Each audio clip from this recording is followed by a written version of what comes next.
News top 9 मध्ये आता महत्त्वाच्या सगळ्याच घडामोडींचा आपण आढावा घेणार आहोत। करुणा मुंडे यांनी धनंजय मुंडेंविरोधात कौटुंबिक न्यायालयात जो दावा केलेला होता त्या संदर्भात नेमकं कौटुंबिक न्यायालयाने काय निर्देश दिलेले आहेत याबद्दल जाणून घेऊया। सुरुवातीलाच मंत्री धनंजय मुंडेंविरोधात वांद्रे कोर्टाचा निर्णय। करुणा मुंडेंचे धनंजय मुंडेंवरील आरोप कोर्टाकडून अंशतः मान्य। प्रकरणाचा शेवटचा निकाल येईपर्यंत मुंडेंनी घरगुती हिंसाचार करू नये, कोर्टाचे निर्देश। धनंजय मुंडेंनी करुणा मुंडेंना महिन्याला 1,25,000 रुपये तर मुलगी शिवानी मुंडेला दरमहा 75,000 रुपये पोटगी द्यावी, वांद्रे कोर्टाचे आदेश।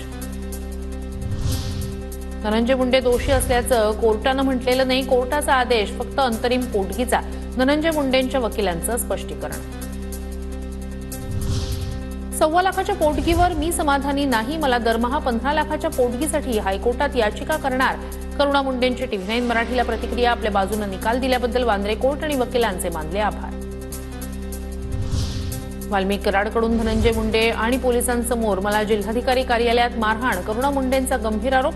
फडणवीसांसह जिल्हाधिकाऱ्यांना निवेदन दिल्याचा दावा। धनंजय मुंडे आमच्यासाठी कधीही हानिकारक नव्हते, माझी आईच घरगुती हिंसाचार करायची। धनंजय मुंडेंचा मुलगा सेशिव मुंडेंची सोशल मीडियात पोस्ट।